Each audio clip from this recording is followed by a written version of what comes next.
Bismillahirrahmanirrahim.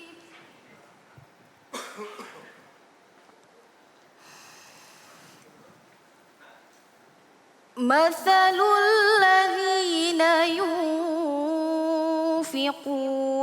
amwalahum fi sabilillah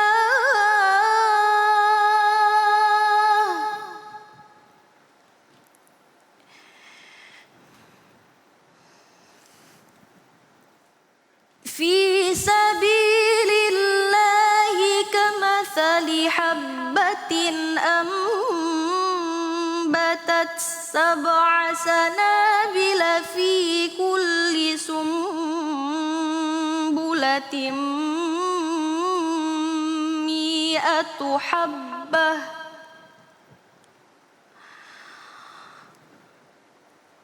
wallahu yudha'ifu liman yasha.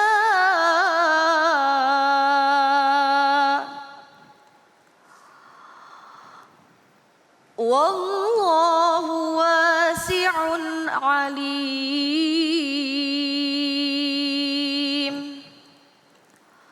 Sadaqallahul azim.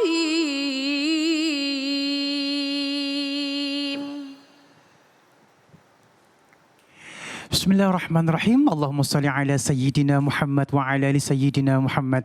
Assalamualaikum warahmatullahi wabarakatuh. Masya Allah, alhamdulillahirrabbilalamin. Di hari yang insya Allah penuh dengan nikmat ini kembali lagi saya Ali Zainal menemani pemirsa di dalam Cahaya Hati Indonesia Ramadan. Dan pada kesempatan kali ini kita akan mengangkat tema tentang sedekah kunci rezeki. Wah, Masya Allah ya. Nanti kita akan bertemu dengan guru-guru kita yang dimuliakan oleh Allah Subhanahu Wa Taala. Ada Kiai Haji Fikri Haikal MZ, ada Ustadz Nur Fadilah, ada Ustadz Zaki Mirza, dan ada Ustadz Abdul Kafi. Masya Allah, terima kasih untuk Qoriah kita, ada Neng Nadasika. Sehat Neng? Alhamdulillah. Alhamdulillahirrahmanirrahim. Terima kasih waktunya ya bisa hadir di sini ya. Mudah-mudahan hari ini banyak ilmu yang kita dapatkan. Amin ya rabbal alamin. Baik jamaah yang dimuliakan oleh Allah Subhanahu Wa Taala, nanti kita juga akan mendengarkan kisah para nabi yang insya Allah akan disampaikan oleh guru kita Syekh Fikri Thariq. Dan untuk teman-teman semua yang punya pertanyaan boleh kirimkan pertanyaan Anda lewat Instagram kita @cahayahati_inews. Baik, kita ketemu dengan guru kita yang dimuliakan oleh Allah Subhanahu Wa Taala, Kiai Haji Fikri Haikal MZ. Assalamualaikum Kiai. Waalaikumsalam warahmatullahi. Ya Allah Kiai, ini nikmat nih tema kita pada kesempatan kali ini karena kita membahas tentang sedekah kunci rezeki. Sedekah seperti apa sih yang benar-benar akan menjadi kunci rezeki buat kita? Dan tema kita atau subtema kita nikmatnya bersedekah. Mohon ilmunya Kiai. Assalamualaikum warahmatullahi wabarakatuh. Alhamdulillahi rabbil alamin. Wassalatu wassalamu ala asrafil anbiya'i wal mursalin Sayyidina wa maulana Muhammadin wa ala alihi wa sahbihi ajma'in, amma ba'du. Yang mulia para ulama, para kiai, para habaib, para asatiz dan asatizah, Bapak Ibu, saudara-saudara pemirsa Cahaya Hati yang saya cintai. Alhamdulillah berkat izin dari Allah, hari ini kita dapat bertemu dan berkumpul. Mudah-mudahan pertemuan kita hari ini mendapat curahan dan rahmah serta berkah dari Allah Subhanahu wa Ta'ala. Salawat dan salam kita sampaikan kepada junjungan kita baginda Nabi besar Muhammad sallallahu alaihi wasallam dengan harapan kelak di yaumil akhir kita akan mendapat syafaat dari Nabi Muhammad sallallahu alaihi wasallam.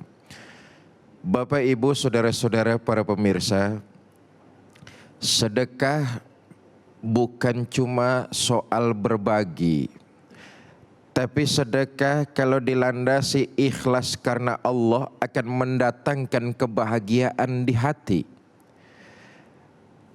Sebab itu ibadah sunnah yang sangat dianjurkan salah satunya sedekah.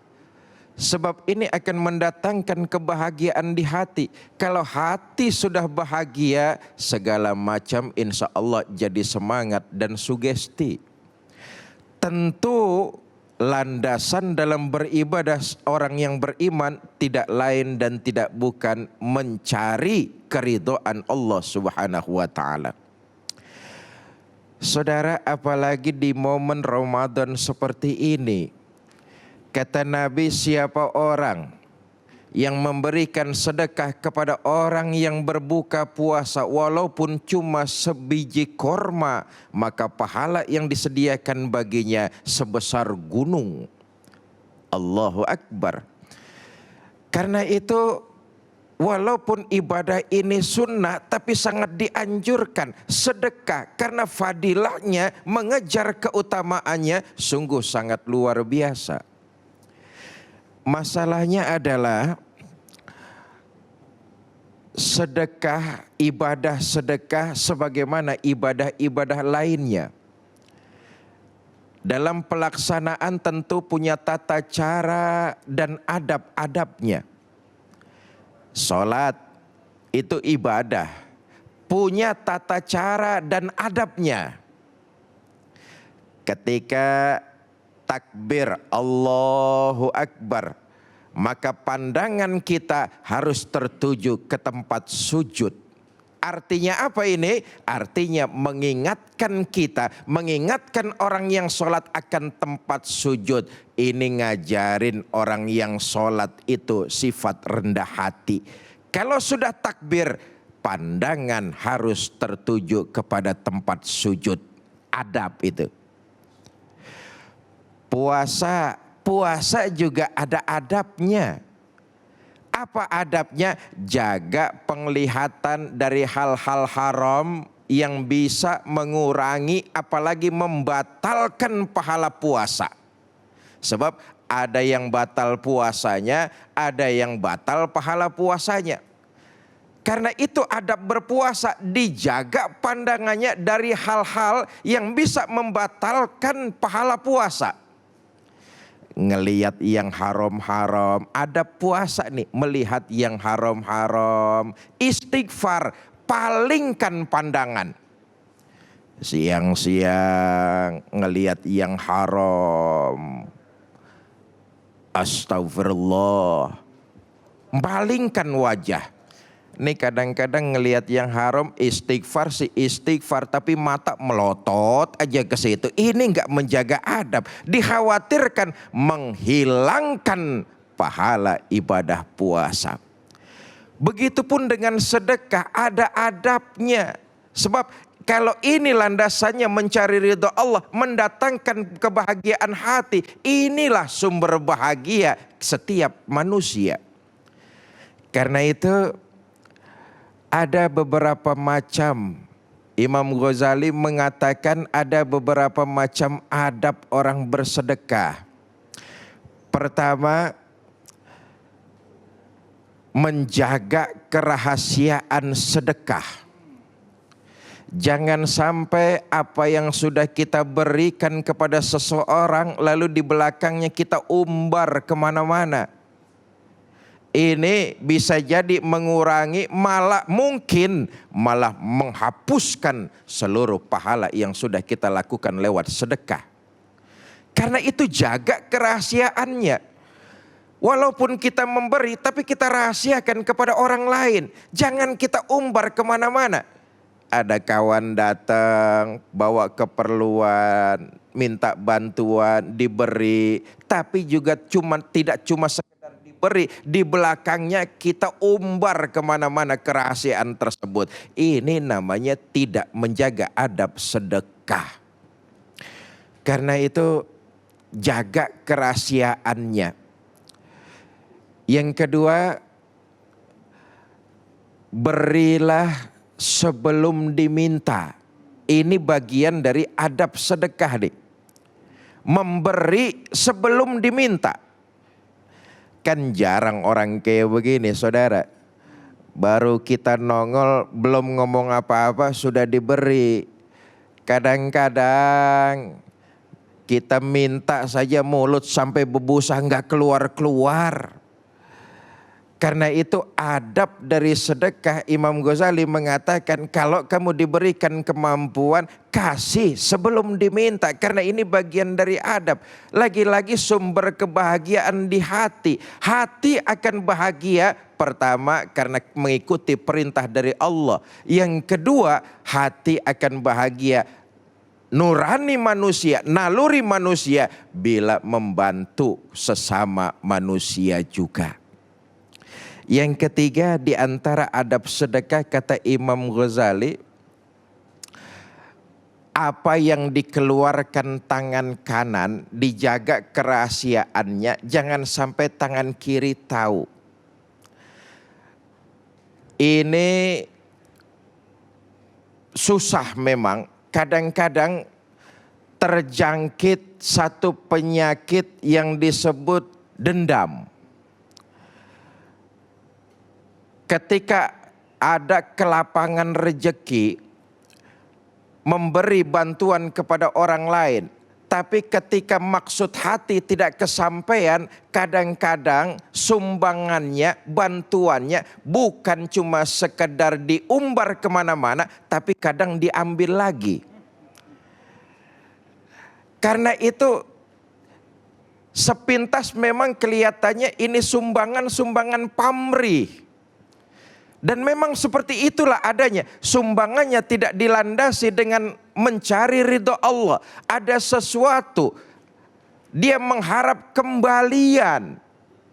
Orang semacam ini tidak punya nilai di sisi Allah dengan apa yang disedekahkannya. Karena mengharapkan sesuatu. Saudara, jangan pernah takut miskin untuk sedekah karena memang mengharap ridho Allah. Landasannya mencari ridho Allah, tidak mengharapkan sesuatu dari manusia. Tidak menjaga kerahasiaan dari sedekah. Apabila ia mengalami maksud hatinya tidak kesampaian, sumbangannya itu, bantuannya itu kadang bukan cuma diceritakan kemana-mana, tapi ditarik kembali. Apa yang dilakukannya? Tidak menjaga kerahasiaan, cuma hanya sekedar ingin mencari ketenaran saja. Na'udzubillah, summa na'udzubillah. Kita jumpai misalnya dalam pilkades, pemilihan kepala desa, pemilihan bupati, pemilihan wali kota, bahkan pemilihan anggota dewan yang terhormat. Dalam rangka menjaga konstituennya, mereka membangun jalan. Sang calon membangun jalan, membersihkan MCK dan segala macam yang notabene katanya untuk kepentingan rakyat. Tapi begitu pemilihan berlangsung, namanya tidak masuk jadi pejabat, apa yang katanya selama ini sudah disedekahkan, ada yang dikorek-korek lagi, bahkan ada yang diambil lagi. Nyumbang masjid, karpetnya nggak jadi anggota dewan, digulung. Ini tidak menjaga kerahasiaan dan tidak mengharap ridho Allah. Ada unsur pamrih di dalamnya. Mengharapkan sesuatu dari imbalan yang dia berikan. Padahal orang yang beriman ketika memberi, dia hanya mengharap ridho Allah. Tidak takut dengan jatuh miskin. Begini rumusnya, Bapak Ibu Saudara-saudara. Sedekah yang dianjurkan oleh agama Islam adalah dari barang-barang yang jelas kehalalannya. Allah bersih, Allah cuma terima yang bersih-bersih saja. Karena itu kalau mau sedekah, sedekahlah dengan hal-hal yang bersih. Baik cara memperolehnya maupun barang yang disedekahkannya. Kalau ini yang dilakukan, Allah berjanji tidak akan membuat hambanya jatuh miskin.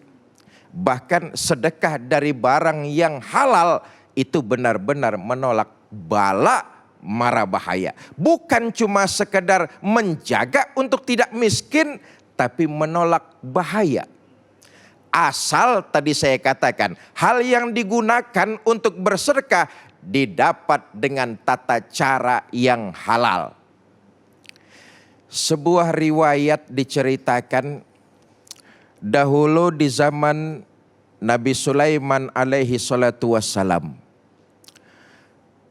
Ada seorang suami, di samping rumahnya ada pohon besar. Di atas pohon itu bersarang merpati. Banyak anak-anak merpati di sarang tersebut. Satu hari istrinya yang punya rumah ini ngomong, "Mas, ambillah anak merpati itu satu, kita goreng aja buat lauk." Naik si suami ini karena disuruh sama istrinya untuk ngambil satu ekor anak merpati. Rupanya induk merpati kehilangan anak, lapor kepada Nabi Sulaiman. Saudara, Nabi Sulaiman itu jangankan bahasa jin, bahasa binatang, bahkan bahasa tumbuhan pun Nabi Sulaiman ngerti. Merpati lapor nuntut keadilan kepada Nabi Sulaiman.